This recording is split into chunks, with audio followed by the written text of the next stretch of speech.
Desde este momento llega a usted el programa más esperado en El Salvador y el mundo. Siempre existirán dos versiones de la verdad. Un análisis periodístico bajo la responsabilidad del periodista Jorge Hernández.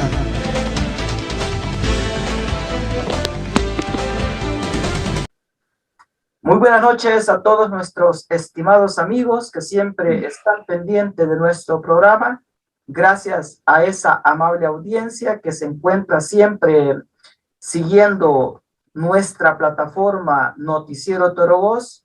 Queremos enviar un saludo a nuestros hermanos también que nos sintonizan fuera de nuestras fronteras patrias. Esta noche tenemos como invitado al licenciado Ronald Umaña, analista político, que también vamos a estar hablando del acontecer nacional, de lo que está ocurriendo últimamente en nuestro país, a quien le damos la bienvenida.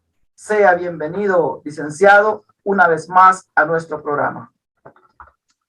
Gracias, muy amable, gracias por la invitación. Realmente es un gusto estar acá compartiendo contigo y por sobre todo con nuestra audiencia, ¿verdad? Que es a quien le debemos y le damos este programa. Un abrazo fraternal para todos. Muchas gracias, licenciado, y esperamos podamos abordar los temas de coyuntura nacional que está sucediendo para algunos, quizás en algunas opiniones de acuerdo, otros no de acuerdo, pero creo que esa es la democracia a la cual estamos en nuestro país. Y quizás para ir entrando ya en materia, licenciado, estamos desde el domingo hasta esta fecha en un estado de excepción. Quizás vamos a comenzar hablando de este tema, sobre lo que hemos vivido. Y la primera pregunta que quizás le voy a hacer es, ¿considera usted que era necesario entrar a un régimen de excepción como el que estamos viviendo cuando veníamos supuestamente bajo un plan de un supuesto control territorial que el presidente estaba manejando juntamente con las instituciones pertinentes, en este caso la policía y el ejército, que ha sido parte también de este programa que tanto hemos escuchado y que hasta este momento supuestamente, yo no sé si es parte del plan territorial, el régimen de excepción, pero analicémoslo. Bueno, mira, primero no era necesario poner el régimen de excepción, ¿verdad? ¿Por qué? Porque este gobierno no lo necesita, este régimen. Tienen el ejército, tienen la policía, tienen la fiscalía, tienen los jueces, tienen la Corte Suprema, tienen la Asamblea Legislativa, tienen el Ejecutivo, la Procuraduría de Derechos Humanos, tienen la Corte de Cuentas. Entonces, ¿qué? Si aquí ya vivimos en un estado de excepción desde el 1 de mayo del año pasado, entonces no lo necesitaban. ¿Por qué lo ponen? Porque lo quieren aprovechar para propaganda política, para demostrarle al pueblo que tienen fuerza y que ponen esto y que le ordenan a los diputados y los diputados apretan el botón y ya estuvo, ¿verdad? Además de eso, pues les da herramientas para actuar contra los civiles, porque si a estas alturas me imagino que irán unos 2.500, 3.000 capturados. La gran pregunta es, ¿cuántos son inocentes de esos? Gran cantidad de personas inocentes están ahí, gran cantidad. Jóvenes, hay un jovencito de 14 años, imagínate, ya en la cárcel, inocente. O sea, que ese pobre muchacho ya le arruinaron la vida, porque ese trauma de que lo hayan llevado preso de esa forma no se lo quita tan fácil. ese jovencito de aquí de Santa Tecla que dicen que era el campeón centroamericano de oratoria, que lo golpearon y se lo llevaron preso también. La gente no le dan razón a dónde están sus parientes. Entonces no había necesidad, eso lo hubieran podido hacer con y sin estado de excepción, ¿verdad? A menos que quieran utilizar el estado de excepción para atacar a otras personas que no sean miembros de ninguna pandilla, miembros de ninguna mara, ¿verdad? O sea, eso es lo que a uno le preocupa, pues, que vayan a tratar de utilizar eso para atacar a otras personas que nada tienen que ver con esto. Licenciado, quizás en el tema de los menores de edad, en el caso, quizás hay excepciones y no vamos nosotros a satanizar quizás a toda la juventud por ser joven. Creo que como medio y como sociedad no podemos juzgar a nadie conforme su vestidura, conforme su carácter, su físico, pero también es importante quizás aclarar de que hay jóvenes de temprana edad, de 12, 13 años, que ya están bien sometidos a la delincuencia en nuestro país. Y hemos visto casos de eso y podemos señalar quizás algunos. Ahora bien, no todos, como decimos y lo ha explicado usted, son culpables, pero sí hay jóvenes, hay adolescentes que están bastante sometidos ya a la delincuencia, lamentablemente, en nuestro país. Sí, pero lo que te digo, mira, ¿cuántos inocentes hay ahí de los que capturaron? Pues ese es el problema, que en 24, en 48 horas capturas 3.000 personas, realmente no hubo investigación para todos, ¿verdad? Porque si ya tenías la investigación hecha de estas 3.000 personas, bueno, ¿y por qué no los capturaste antes? Porque no lo hiciste conforme las investigaciones iban dando, sino que hasta hoy, así de repente, no. Yo lo que creo que eso es propaganda política. Ellos quieren montar una guerra social aquí. ¿Por qué? Como se les estaba cayendo ya la popularidad del presidente. Bueno, porque el partido Nuevas Ideas, pues ya perdió toda popularidad, ¿verdad? Pero el presidente todavía mantiene alguna, y como se le está cayendo la popularidad, entonces te montan una guerra. ¿Para qué? Para ver cómo se consolida de nuevo, para estar él del lado de los buenos y poner a los malos allá. Claro, los mareros son odiados por muchas personas en el país, pero, ¿y eso es la solución al problema? No, no, eso no se lo soluciona de esta forma. ¿Tú crees que matándolos vas a solucionar el problema? No, no. Para empezar, son 70.000 jóvenes en pandillas. Ponerle tres familiares a cada uno. Estás hablando de 280.000 personas a lo largo y ancho de este país. 280.000 personas. ¿Cuánto ejército necesitas para eso? ¿Verdad? Es difícil, es difícil. Fíjate que yo recuerdo al presidente Calderón de México. Él cuando llegó dijo que le iba a hacer la guerra al narcotráfico, que los iba a matar a todos. Y salió con el ejército a perseguirlos. Y montaron una gran guerra en México. No sé qué cantidad de mexicanos murieron, pero alta, miles de miles. Y el presidente Calderón perdió la guerra. No le pudo ganar a los narcotraficantes. ¿Por qué se le va a ganar aquí a las pandillas? Yo no veo que le puedan ganar. Para empezar, hay que ver cuáles son las dos fuentes de financiamiento que tienen las pandillas. Una es la extorsión que hacen en todo el país. De ahí recogen mucha plata. Y la otra plata es del narcotráfico. Si es que todo el narcomenudeo, en su gran mayoría, está en manos de ellos. Ellos mueven mucha droga que pasa por este país. O sea que muchos de ellos trabajan para el narcotráfico. Mira, yo vi unos vehículos que ha traído el presidente, lo cual me pareció extraño, porque el martes ya estaban los vehículos aquí, ¿verdad? El domingo terminó la matanza y el martes los tenían. O sea, no sé, me parece extraño, pero bueno. Son unos vehículos blindados, son todoterreno, tienen ametralladoras arriba, abajo y no sé qué más. ¿Y tú crees que las pandillas se van a quedar solo esperando a que los maten? No. Los narcos les van a traer armas fuertes y poderosas para destruir esos vehículos.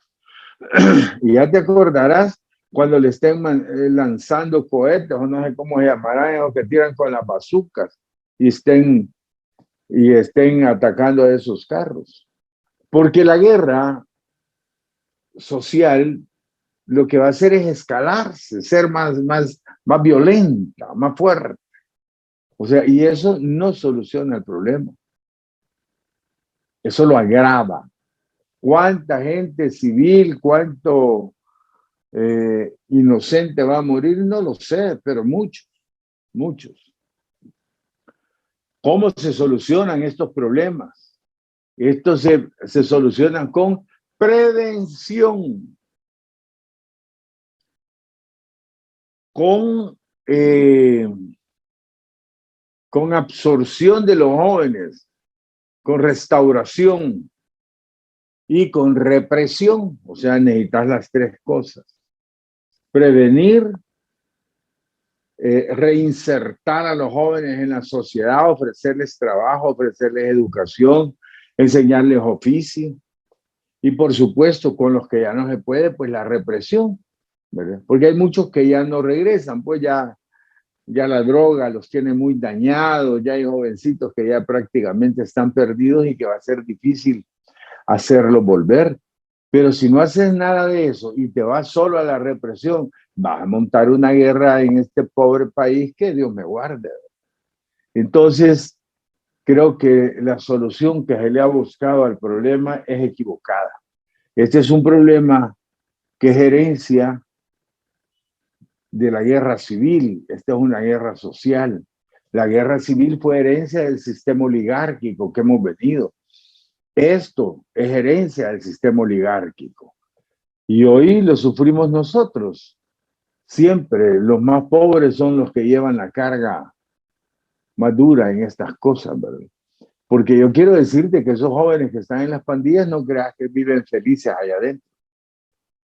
Viven con miedo, los maltratan, por eso consumen drogas para medio pasar la situación. Las familias viven angustiadas, las madres pensando que ya los mataron. O sea, no es una vida, no es un lecho de rosas a donde van. El problema es que no hay alternativa. ¿Qué hace un campesino allí en un caserío de Zaragoza de 22 años, sin empleo, con su mujercita ahí tal vez con 2 hijos? Solo tiene 2 alternativas. O se va mojado para Estados Unidos o se mete a una pandilla. No hay más. No hay más. Entonces, las maras aquí tratamos, los odiamos y hay gente que dice, sí, está bueno que los maten. Pues sí, esa es una opinión simple y sencilla y motivada por la cultura de venganza que nosotros tenemos. Porque por desgracia aquí no hay una cultura de justicia, hay cultura de venganza. Yo me voy a vengar, yo le voy a hacer tal cosa, yo no sé qué. No es una cuestión de justicia, por desgracia, por desgracia. Pero esas maras son producto de esta sociedad. Esta sociedad no fue capaz de construir jóvenes intelectuales educados. Eso es lo que hemos construido, esas pandillas. Son parte de nosotros, de nuestra sociedad. Eso determina la clase de sociedad que somos. Eso determina la clase de gobernantes que hemos tenido y que estamos teniendo, por desgracia. Quizás es importante también que traigamos un poquito al resumen de lo que ha ocurrido. En los años anteriores, como medio de comunicación, siempre hemos estado a la vanguardia de las acciones que se han cometido en el país. Y quizás me viene a la mente cuando el periodo del FMLN, algunos periodos también de Arena, que habían tiempos que los homicidios bajaban. De hecho, incluso en la misma tregua que el FMLN hizo, los homicidios bajaron. Pero había un momento cuando los homicidios subían y nosotros como medio decíamos, han subido, ya van a pedir más préstamos a la Asamblea Legislativa para que se los aprueben. Y en efecto, a los siguientes días, a los 2 días, estaba el ministro de Hacienda solicitando más dinero a la Asamblea Legislativa. Lo cierto es que los homicidios se elevaron hoy en el 2022, trayéndolo ya en resumen, la semana pasada. La cosa es de que al final, ya el sábado, había una reunión de gabinete. El domingo nosotros amanecemos ya en estado de excepción y el día de ayer el presidente pide 30 millones más para combatir la delincuencia. Parece ser que la misma teoría, parece ser que el mismo proceso se nos ha venido repitiendo. Y habría que ver también qué es lo que está pasando. O sea, si en realidad el presidente tenía el control de los territorios con el famoso plan control territorial, ahora lo que nos viene a nosotros a enseñar es que fracasó el plan control territorial y se viene a implementar ahora un nuevo plan, que es el plan de excepción, que como ya dijimos, algunos están de acuerdo, otros no están de acuerdo. Pero ¿cuál es el punto y la pregunta que le voy a hacer, licenciado? ¿Qué considera usted sobre en el mismo hecho? Vienen carros blindados el día martes. No, yo desconozco si para eso tenían que hacer un proceso de licitación o ofertarlos, no lo sé. Son vehículos de alta tecnología, como usted lo explicaba, que son blindados, traen también drones, traen un sinfín de tecnología que cabe mencionar son lo más sofisticado que ha salido en los últimos años. Pero la pregunta es ahora, ¿considera usted que las medidas tomadas por el presidente el día de ayer en reformar el Código Penal y también reformar la ley del menor infractor va a llevar a una solución al problema que hemos vivido sobre las pandillas, tomando en cuenta que hasta este día se han reportado 3,000 capturas? Si nosotros lo multiplicamos en 5 días, estamos hablando de 18,000 prácticamente delincuentes que se tienen que capturar en el transcurso del mes. O sea, no llegamos ni a los 70,000. Entonces, ¿qué considera usted según su lectura? ¿Considera que las medidas tomadas por la Asamblea Legislativa a solicitud del presidente van a venir a ayudar o van a venir a complicar más este tema que tanto ha venido trayendo que decir en la población durante los últimos años y en todos los gobiernos casi? Bueno, mira, realmente no van a solucionar nada, ¿verdad? El que le suban 5, 10, 15, 20 años a una pena de alguien, de una pandilla, no soluciona. Eso no lo va a dejar a él de ir a pedir la renta mes a mes, y no de eso viven, pues, y no de eso comen, de eso come su familia. No va a poder dejar de hacerlo, no va a hacer ni quiere dejarlo, ¿verdad? Insisto, eso es propaganda política. Mira, el plan control territorial no existe. Ha sido solo propaganda política. De hecho, si existiera, hubieran despedido al ministro de Seguridad Pública, hubieran despedido al jefe de la policía, al ministro de Defensa, porque ellos son los que manejaban el plan, y si el plan fracasó, tenía que echarlos. Pero como no hay plan, los deja. como el plan solo era propaganda. ¿Qué responsabilidad puede tener el ministro de Defensa, el ministro de Seguridad y el jefe de la policía? Ninguna, si ellos no hacen la propaganda. ¿Me entiendes? ¿Cuál es la lógica? O sea, si realmente hubiera existido el plan, ellos son los que fracasaron, había que despedirlos, pero no los despiden, ellos siguen. Entonces, no. Subir la pena, bajar la pena, no, hombre, si en este país no hay Estado de Derecho, eso se rompió el 1 de mayo. Si aquí el presidente tiene el control de todo, y han hecho de todo. Aquí han roto la Constitución, las leyes no les importan. Por eso, todo eso que está pasando en la Asamblea Legislativa es propaganda política, nada más.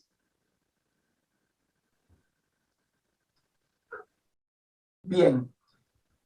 Sinceramente, en estos temas que estamos debatiendo delante de la comunidad también que está pendiente de este programa, es importante también señalar sobre las diferentes opiniones que tenemos nosotros a nivel de nuestro país, también a nivel de la Comisión Internacional, que también se ha pronunciado, licenciado. ¿Cuál es su lectura sobre la pronunciación que hiciese la Comisión Internacional, como también se ha pronunciado la misma Asamblea señalando al presidente de la Asamblea Legislativa, en donde el día de ayer decía que si la Comisión Internacional o los países internacionales no van a ayudar, pero tampoco que no estorben? ¿Cómo ve usted esas declaraciones? Propaganda política, no te digo, pues para eso le ha servido. Mira, nosotros somos parte de la comunidad internacional, ¿verdad? Somos parte de este mundo. Somos miembros hemos firmado lo de la Comisión Interamericana de Derechos Humanos. Somos parte de la ONU, somos parte de la OEA. Entonces, si somos parte de eso, tenemos que respetar las normas que ahí se dictan. Si las hemos firmado, si las hemos aceptado, si las hemos votado como país, no puede nadie estar diciendo, mire, si no me ayuda, no se meta. Mira, existe algo que se llama las reglas de Mandela. Mandela fue un reo político que durante 27 años lo tuvieron preso en Sudáfrica. Logró sobrevivir, logró salir. Fue presidente de Sudáfrica, el primer presidente negro de Sudáfrica. Y él se dedicó a unir su pueblo cuando salió de la cárcel. No salió a destilar odio y veneno en la sociedad para seguir manteniendo separados a los blancos de los negros, porque allá tenían lo que se llamaba el apartheid, y el 10% de blancos dominaban al 90% de los negros y los tenían esclavizados. Entonces él escribió las reglas de Mandela, que eran las reglas mínimas que debería mantener una prisión. Y en las reglas mínimas, por ejemplo, está que el reo tiene derecho a 3 alimentos diarios, ¿verdad? 3 raciones de comida al día. Tiene derecho a ver la luz del sol, a salir al sol. No puede estar recluso más de 23 horas en un cuarto oscuro. ¿Qué pasó con esas reglas que fueron aceptadas por Naciones Unidas en 1955? Y este siglo, creo que en el 2005, fueron revisadas y vueltas a aceptar por Naciones Unidas. Y son las reglas que se manejan en el mundo para no violarle los derechos humanos a los reos. Porque yo te quiero decir, si la gente dice, no, está bueno que los metan presos, sí, pues sí, está bien, ¿verdad? Si delinquieron, tienen que pagar una pena. Pero que no se les olvide que esos también son seres humanos y tienen que ser tratados como reos, pero también como seres humanos. Porque todas estas violaciones que estamos viendo ya la Comisión Interamericana de Derechos Humanos ya nos empezó a señalar, como muy bien tú lo decías, ¿verdad? Ya las Naciones Unidas ya están con el ojo puesto en nosotros. Entonces, no tenés derecho como Estado a violentar los derechos humanos de nadie, de nadie. Los hemos firmado, los hemos aceptado como nación, tenemos que respetarlos. Pero ¿cuál es la consecuencia si en este caso se obvia esos tratados que se firmaron anteriormente? ¿Cuál es la consecuencia que estaría llevando o nos estaría llegando como país en caso de que se siga este mismo sistema y que no se escuche esos tratados o esas entidades que están pidiendo que se respeten esos tratados? ¿Cuál es esa consecuencia? ¿A dónde vamos, licenciado? Bueno, primero nos vamos a aislar, ¿verdad? Nos van a aislar todos los países democráticos del mundo que respetan los derechos humanos. No vamos a conseguir pisto. Los 1.300 millones del Fondo Monetario no nos lo han dado por eso. Mira, el Fondo Monetario es un organismo financiero internacional que se fundó después de la Segunda Guerra Mundial, de los cuales nosotros somos socios de ese banco. Entonces, ese es un banco que no está hecho con el fin único de ganar dinero. No. Ese banco está hecho para ayudar a los países pobres que se meten en problemas económicos como nosotros, que estamos en problemas económicos. Entonces ellos vienen y te ayudan, te prestan el dinero barato, ¿verdad? Y eso te hace que respires. ¿Qué pide este banco a cambio de darte el dinero? Bueno, pide que haya democracia, que haya Estado de Derecho, que haya seguridad jurídica, que no se violen los derechos humanos, que se respeten todos los derechos humanos de los nacionales y de los internacionales, ¿verdad? Que haya el derecho a la libre circulación de los pueblos, que se respeten las constituciones de la República. Eso es lo que te piden. Y en el caso nuestro nos pidieron además que quitáramos el archivo wallet. Entonces, cuando no se respetan los derechos humanos, cuando se hacen las cosas de la forma que lo está haciendo el régimen, pues empezás a sentir que hay un montón de cosas que ya no las conseguís como antes, como es el dinero. Entonces aquí el bono Bitcoin como que va a terminar siendo otro fracaso, el archivo wallet fue un fracaso, el crédito con el fondo monetario pues está congelado, somos el segundo país, el segundo peor país de América Latina en cuanto a riesgo de crédito, solo nos gana Venezuela. Entonces todo eso es por eso.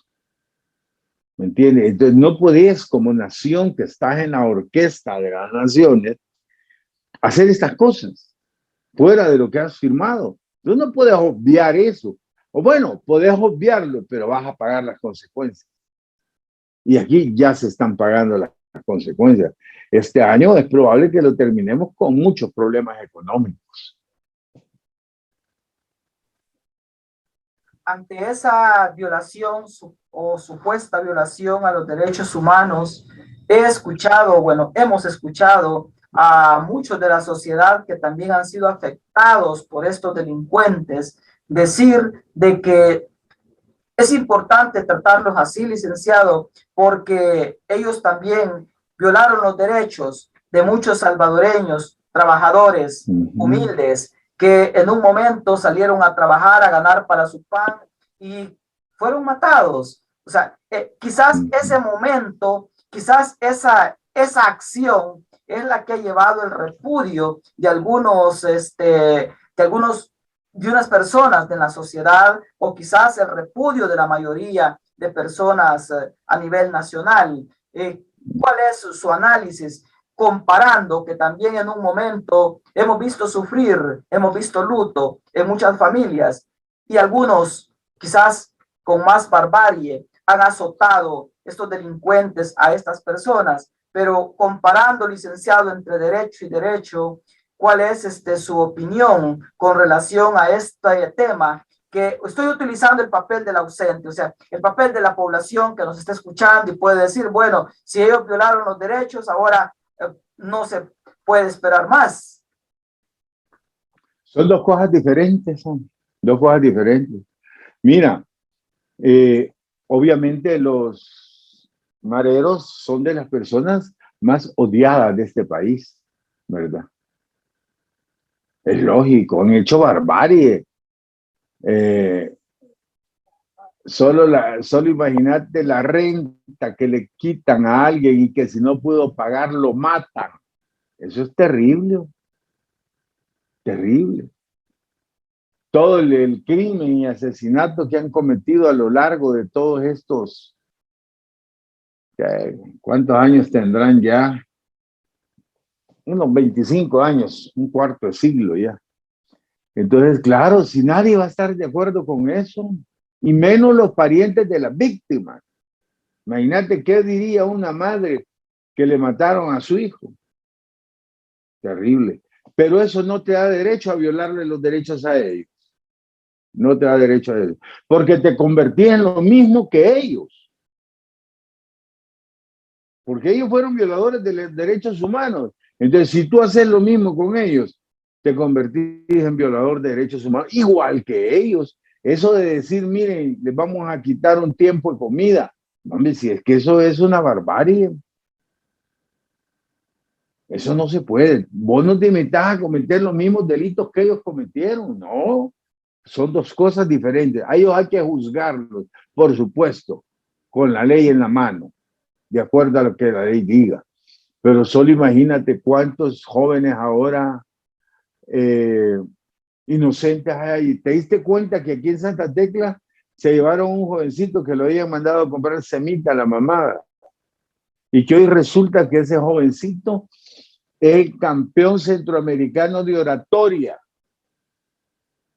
Imagínate, un joven brillante, jovencito. Cuando la mamá llegó a ver, ya lo tenían desangrado y tirado boca abajo en el pavimento. Y se lo llevaron preso. Eso no podéis estarlo haciendo.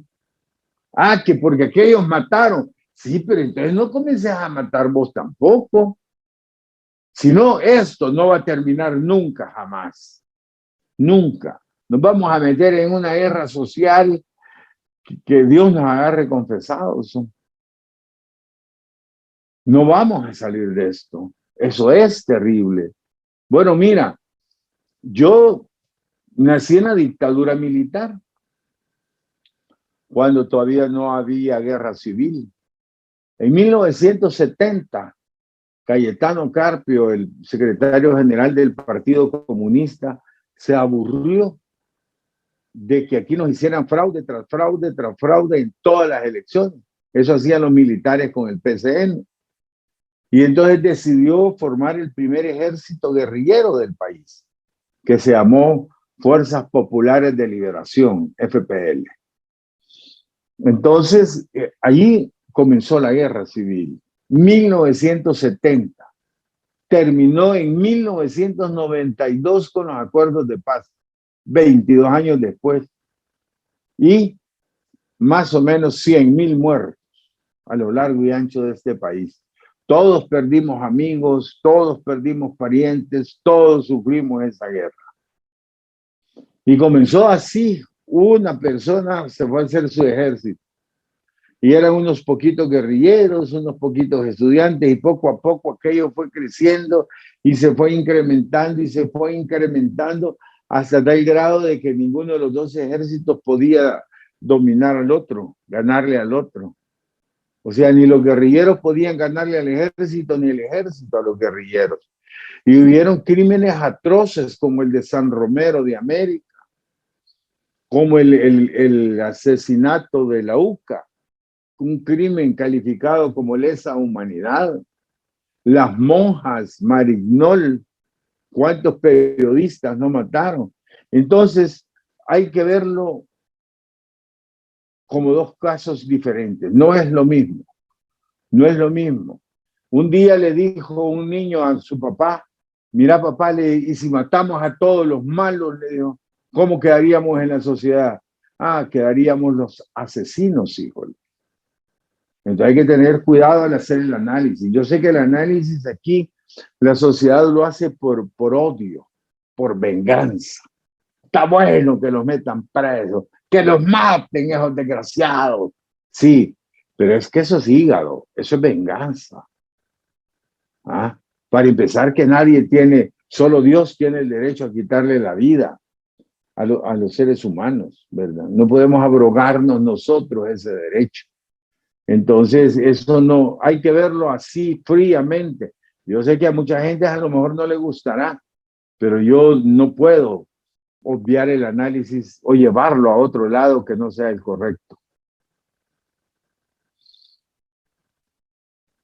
Tema, necesitamos también hacer el resumen sobre lo que hemos hablado para tocar un último tema, que ese es un poco más corto. Quizás voy a hacer algún análisis y resumen sobre lo que nosotros hemos estado hablando y hemos visto, licenciado, en la sociedad.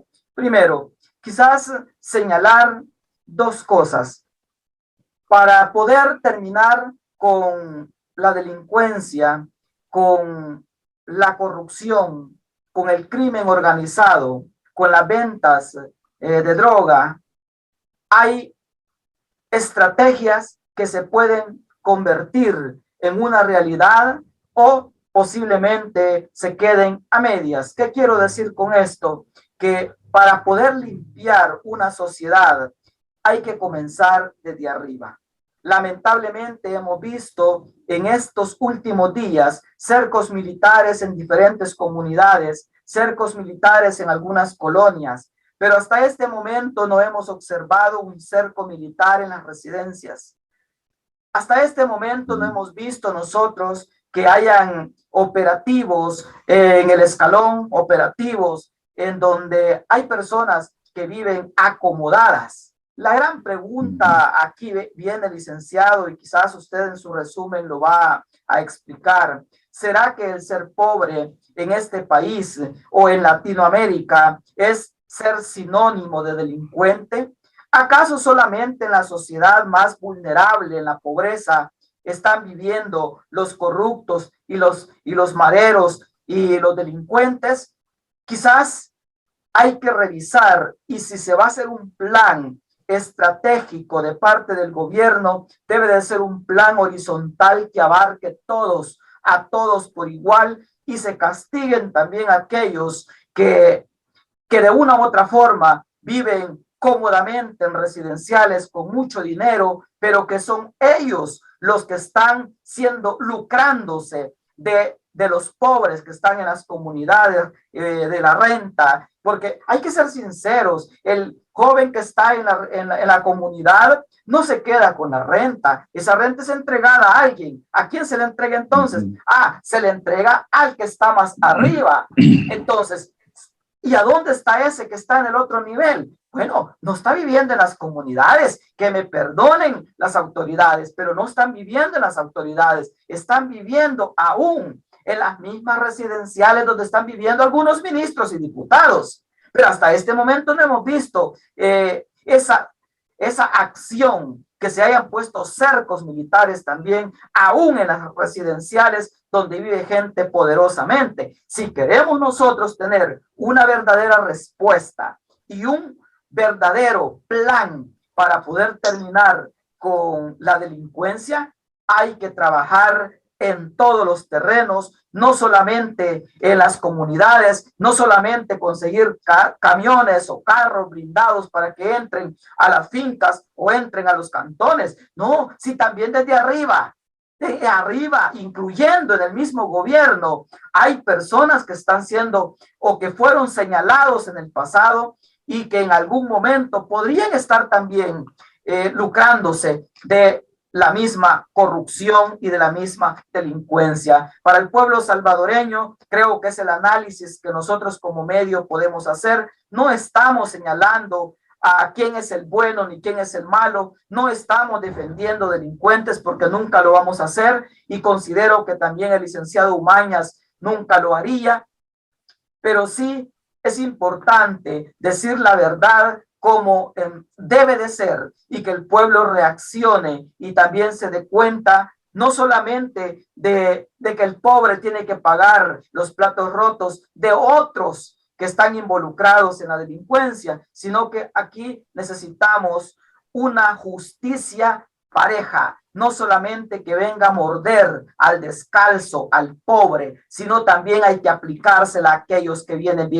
bien calzados y que están viviendo, incluso me atrevería a decir, hasta la misma residencial donde vive el presidente. ¿Qué dice usted, licenciado? No, te felicito, excelente análisis. Es que ser pobre no es sinónimo de ser delincuente, ¿verdad? Ahí estás bien atinado con tus cosas. Mira, fíjate que de tu mismo análisis, vamos a ver. Catalino Miranda dijo en una entrevista de televisión de que las empresas de buses de este país daban a las maras alrededor de 12 millones de dólares al año en renta. Imagínate, mucha plata de esa queda ahí abajo, ¿verdad? Para las familias de los mareros, para las familias de los que están presos, para los abogados que les ponen a los que están presos. Pero hay un montón de millones de esos que van a otra parte y que hay que lavarlos. ¿Y a dónde se lavan? Pues no en los bancos. Pues. O sea que más de algún banco tendrá que estar claro y seguro de que ahí hay plata que viene de la renta, que viene del narcotráfico que tienen las maras, del narcomenudeo. Y eso sí no lo hacen los hipotes de las maras. Eso lo hacen ya los de cuello blanco, como tú decís, esos que están bien calzados. Sí, por supuesto. No, mira, esto que está haciendo el gobierno es una improvisación mala. El hecho de querer hacer propaganda política lo lleva a improvisar de esta forma, pero nos están metiendo en un problema grave. No sé cuánta gente va a entregar su vida por esto y no están resolviendo el problema. El problema tiene que pasar por eso que tú decías, un plan integral, ¿verdad? Donde haya prevención, reinserción y represión. Pero, por ejemplo, ¿y por qué no nos dedicamos a salvar el agro, la agricultura? ¿Por qué no le ayudamos a los agricultores mejor en vez de poner Chivo Wallet? Si tú le ayudas a los agricultores de Zaragoza a hacerles invernaderos, a ponerles pozos profundos, riego por goteo, y les regalas el abono y la semilla, por supuesto que vas a tener, bueno, para empezar, Zaragoza, una vez que produce buena verdura, ¿verdad? Ahí en los ríos, 2 ríos tienen, ¿verdad?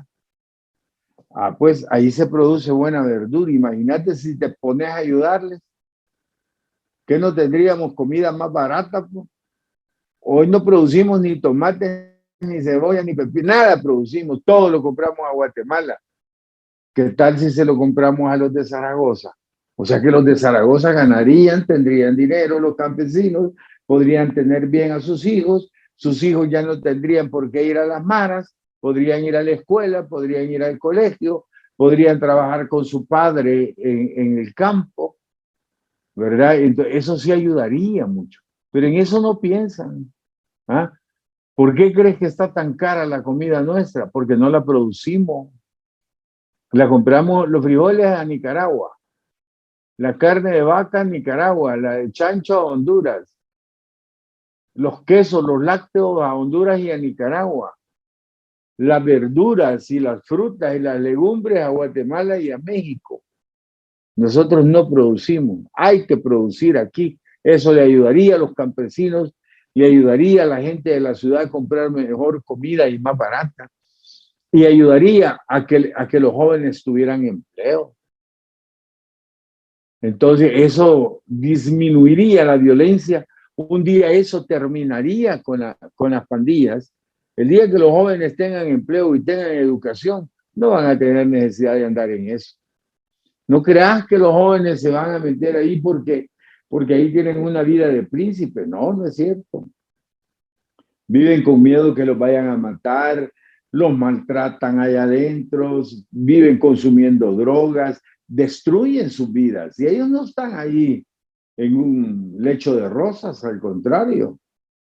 Ellos no quisieran estar ahí, pero no tienen alternativa. Entonces hay que generar esas oportunidades para las juventudes nuestras y poder salvar el país. Bien, licenciado, para finalizar, y aquí terminamos ya con este tema, pero es importante también que lo toquemos, y es el tema del diputado José Ilofio García, de Nuevas Ideas, quien fue desaforado hace unos días y que ahora la Cámara de lo Penal giró una orden de captura. Cerramos con ese tema, licenciado. Mira, es terrible lo que hace el partido Nuevas Ideas. Se está equivocando. Ese es terrorismo político. Terrorismo político. Están persiguiendo a sus propios fundadores, a sus propios diputados. Es persecución política. Imagínate cómo han de estar los otros diputados pensando a quién le va a tocar después, quién va a ser el otro. Imagínate la diputada esta que hizo la primera reunión en su casa para hacer la subversión en Nuevas Ideas, que es de aquí de La Libertad, parece, ¿verdad? Ella estará pensando que a lo mejor a ella le va a tocar después. Entonces todos los diputados en Nuevas Ideas están pendientes con esa zozobra de qué es lo que va a pasar.